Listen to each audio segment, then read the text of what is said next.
Hello दोस्तों, welcome to my YouTube channel. आपका बहुत बहुत स्वागत है हमारे इस यूट्यूब चैनल में। दोस्तों, क्या आप जानते हैं कि क्रिस्टोफर कोलंबस कौन था? क्रिस्टोफर कोलंबस स्पेन, इटली, पुर्तगाल में जन्मे एक खोजी और नाविक थे, जिन्होंने 1492 में उस जमीन की खोज की थी जिसे अब अमेरिका कहा जाता है, जबकि उन्होंने इसे पूर्व एशिया यानी कि भारत समझा था। और क्रिस्टोफर कोलंबस ने वहां के लोगों को इंडीज यानी कि इंडियंस कहा था। दोस्तों, आइए इस वीडियो में समझते हैं उनकी यात्रा के बारे में। क्रिस्टोफर कोलंबस की यात्रा। क्रिस्टोफर कोलंबस जब छोटा था तब वो इटली में समुद्र के किनारे रहता था। क्रिस्टोफर कोलंबस कम उम्र में ही नाविक बन गया था। वो मौका मिलते ही समुद्र की यात्रा पर जाता था। जब कोलंबस 25 साल का हुआ तब वो पुर्तगाल में जाकर बस गया। अपनी आजीविका के लिए वो जहाजों के कप्तानों के लिए नक्शे बनाता था। जहाजों के कप्तान कोलंबस से अक्सर इंडीज के बारे में पूछते थे। उनका मानना था जो भी जहाज इंडीज यानी कि भारत जा पाएगा वो एक दिन बहुत अमीर बनेगा। पर इंडीज यानी कि भारत बहुत दूर था। वहां पहुंचने के लिए किसी भी जहाज को अफ्रीका का लंबा चक्कर लगाना पड़ता। यह यात्रा बहुत लंबी और खतरनाक साबित हो सकती थी, पर क्रिस्टोफर कोलंबस ने इंडीज यानी कि भारत पहुंचने का एक आसान रास्ता खोज निकाला था। कोलंबस ने पुर्तगाल के राजा को अपनी योजना के बारे में बताया। उसने यात्रा के लिए राजा से जहाज और नाविक भी मांगे। राजा ने कोलंबस की मांग को ठुकरा दिया। फिर कोलंबस स्पेन गया और स्पेन पहुंचने के बाद स्पेन की महारानी से मिलने के लिए 9 महीने का इंतजार करना पड़ा। उसने वही मांग स्पेन की महारानी से किया। कोलंबस को 6 साल और इंतजार करना पड़ा, क्योंकि महारानी को निर्णय लेने में 6 साल लगे। पहले स्पेन की महारानी ने कहा शायद, फिर कहा नहीं। तब कोलंबस ने फ्रांस के महाराजा के पास जाने की सोची। तभी महारानी ने अपना निर्णय बदला। महारानी ने कोलंबस को यह सूचना देने के लिए एक दूत भेजा। वो अब कोलंबस की यात्रा के लिए जहाज देने को तैयार थी। उसके बाद कोलंबस ने अपनी यात्रा की तैयारी शुरू की। सबसे पहले उसने जहाज तैयार करवाए।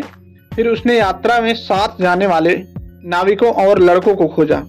उनमें से कई लड़के तो सिर्फ 12 से 13 साल के थे। उन्होंने पानी, नमक, सूखी मछली, लोबिया, पनीर, वाइन, आटा, शहद, साल भर की समुद्री यात्रा के लिए खाने पीने का सामान लादा।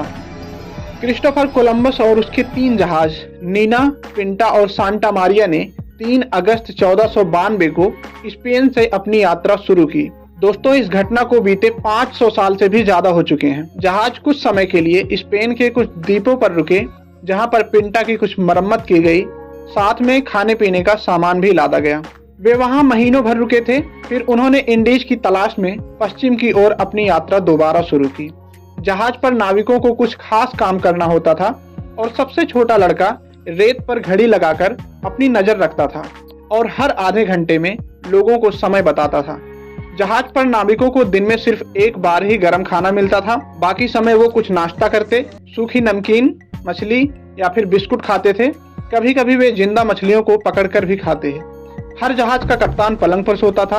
बाकी नाविकों को जो जगह मिलती थी उन्हें वहीं सोना पड़ता था। जहाज पर कोई नहाता नहीं था, पर नाविक अक्सर समुद्र में तैरते थे। शाम के समय जहाज पर सभी लोग मिलकर प्रार्थना करते और बाद में कोई धार्मिक गीत गाते। इस तरह 2 हफ्ते बीते। 25 सितंबर को नाविकों को जैसे उन्हें जमीन दिखी, पर वो सिर्फ एक बादल निकला। इसी तरह 1 हफ्ता और बीता। जहाज पर काम करने वाले लोगों ने पहले कभी इतनी लंबी समुद्र की यात्रा नहीं की थी। वे समुद्री यात्रा से बीमार और थककर पूरी तरह से पस्त हो चुके थे। नाविकों का गुस्सा बढ़ता जा रहा था। अब समुद्र में यात्रा करते करते उन्हें 1 महीने से भी ज्यादा हो चुका था। 10 अक्टूबर को कोलंबस ने उनसे वादा किया कि अगर अगले 3 दिनों में हम इंडीज यानी कि इंडिया नहीं पहुंचते, हम फिर से स्पेन लौट चलेंगे। 11 अक्टूबर को नाविकों ने आसमान की तरफ देखा। फिर उन्होंने नीचे पानी में देखा। उन्हें जमीन पास होने के संकेत दिखाई दिए। 11 अक्टूबर 1492 को तीनों जहाज एक सुंदर सफेद तट पर पहुंचे। वो बहामा द्वीप था, जो फ्लोरिडा से ज्यादा दूर नहीं था। कोलंबस और सभी नाविक अपने सबसे अच्छे और रोबीले कपड़े पहनकर समुद्र तट पर उतरे। वहां पर वो रेत पर घुटनों के बल बैठकर रोने लगे। कोलंबस को लगा जैसे कुछ लोग तट से उसे घूर रहे थे। उसका अंदाजा सही निकला। कोलंबस को पक्का लगा जैसे वो इंडीज पहुंच गया। इसलिए उसने उन स्थानीय लोगों को इंडियंस के नाम से बुलाया।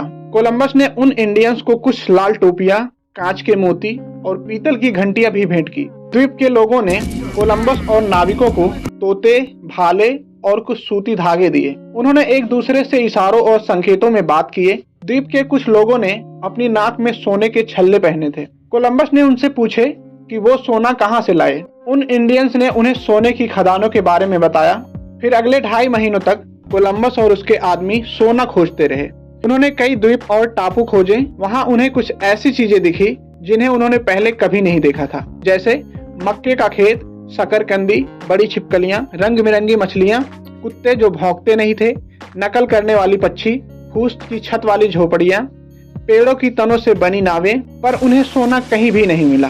फिर हिस्पिनोला के द्वीप पर कोलंबस को एक बूढ़ा आदमी मिला। उसने उन्हें सोने की खदान का सही पता बताया। उसके कुछ दिनों बाद कोलंबस के 3 जहाज एक इंडीज गांव के पास रुके। वहां पर 1000 से भी ज्यादा द्वीप के स्थानीय लोग उनके जहाजों को देखने आए। द्वीप के सभी लोगों ने नाविकों को कुछ कुछ चीजें भेंट की। कुछ नाविकों को सोने के टुकड़े भी मिले। कोलंबस को सबसे बढ़िया उपहार मिला। उसे एक बेल्ट मिला जिसका बक्कल ठोस सोने का बना था। वहाँ 2 दिन का रुकना एक जलसे जैसा था। हर एक को उन 2 दिनों में बहुत मजा आया। वो जलसा 24 दिसंबर 1492 को क्रिसमस से 1 दिन पहले खत्म हुआ। सांता मारिया के जहाज के सब लोग क्योंकि बहुत थक गए थे, इसलिए वे सोने चले गए। जब वो सो रहे थे तभी उनका जहाज तट से आकर टकराया और पूरी तरह से नष्ट हो गया। अब कोलंबस के पास सिर्फ 2 ही जहाज बचे थे, नीना और पिंटा। पिंटा सोने की खोज में किसी अन्य द्वीप पर गया था। किसी को उसका कुछ अता पता नहीं था। कोलंबस ने तुरंत स्पेन वापस जाने का निर्णय लिया, क्योंकि नीना जहाज में सब लोग नहीं समा सकते थे। इसलिए कोलंबस ने अपने कुछ साथियों को उसी टापू पर छोड़ दिया। छोड़े गए लोग काफी खुश थे, क्योंकि अब वो तसल्ली से सोने की तलाश कर सकते थे। उन्हें उम्मीद थी कि वो सोने की खदानों को खोज निकालेंगे। कोलंबस काफी दुखी था, क्योंकि वो मोतियां, मसालों और सोना लिए बिना ही वापस जा रहा था। और दूसरी ओर क्योंकि उसने इंडिया की खोज किया था, वो खुश भी था। और यह सिद्ध करने के लिए कि वो वाकई इंडिया गया था, अपने साथ कुछ तोते, पौधे और सोना भी वापस ले जा रहा था। वापसी की यात्रा में एक भयानक तूफान आया। कोलंबस को लगा कि वे सभी लोग समुद्र में डूब जाएंगे। फिर स्पेन में किसी को मालूम भी नहीं पड़ेगा कि कोलंबस ने इंडिया की खोज की थी। इसलिए उसने स्पेन की महारानी के नाम एक पत्र लिखा। उसने उस पत्र को एक स्टील के ड्रम में रखा, फिर ड्रम को सील बंद करके उसे समुद्र में फेंक दिया। पर अफसोस वो ड्रम कभी किसी को नहीं मिला। पर नीना और पिंटा जहाज समुद्र में 2 महीने रहे थे। 15 मार्च 1493 को क्रिस्टोफर कोलंबस वापस स्पेन पहुंचा। वहां से वो 800 मील दूर बार्सिलोना शहर में स्पेन के सम्राट और महारानी से मिलने गया। बीच में कोलंबस उस शहर में भी रुका जहां उसके 2 बेटे रहते थे। पिछले 8 महीनों से उसने उन्हें देखा नहीं था। वो उन्हें भी अपने साथ बार्सिलोना ले गया। जब क्रिस्टोफर कोलंबस राजमहल पहुंचा, तब सम्राट और महारानी उसके सम्मान में उठकर खड़े हो गए। जब कोलंबस ने अपने घुटनों के बल झुककर उनके हाथों को चूमना चाहा, तब सम्राट और महारानी ने उसे उठाया और अपने पास बैठाया। फिर सम्राट और महारानी ने कोलंबस द्वारा लाई गई चीजों को देखा। उन्होंने कहा, तुमने बहुत बड़ा काम किया है। उसके बाद क्या हुआ दोस्तों? बार्सिलोना में क्रिस्टोफर जितना खुश था, उतनी खुशी उसे जिंदगी में कभी नहीं मिली थी। वो 3 बार उस देश में वापस गया जिसे उसने इंडीज का नाम दिया था। वो स्पेन से कुछ लोगों को लेकर आया और उसने इंडीज में एक स्पेनिश कॉलोनी बसाई। क्योंकि प्रशासन में कोलंबस कुशल नहीं था, इसलिए कोलंबस के अपने ही लोगों ने उसकी खिलाफत की। स्पेन के सम्राट और महारानी ने इंडीज की कॉलोनी के संचालन के लिए एक दूसरे आदमी को भेजा।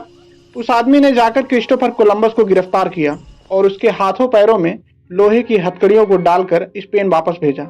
बाद में स्पेन के सम्राट और महारानी को इसका पछतावा भी हुआ। बाद में उन्होंने कोलंबस को 4थी बार इंडीज जाने की इजाजत दे दी। कोलंबस स्पेन वापस आया तो वह बहुत बीमार था। वो फिर से इंडीज वापस जाना चाहता था, पर इस बार सम्राट ने उसे वापस जाने की इजाजत नहीं दिया। तब तक महारानी का देहांत हो चुका था। क्रिस्टोफर कोलंबस अब बहुत उदास, कमजोर और बीमार था। उसके 1.5 साल बाद 54 साल की उम्र में उसका देहांत हो गया। मौत के समय उसके दोनों बेटे, कुछ मित्र और उसका छोटा भाई उसके पास थे। क्रिस्टोफर कोलंबस को लगा था इंडिया को खोज निकाला था, पर असल में उसने सिर्फ अमेरिका खोजा था।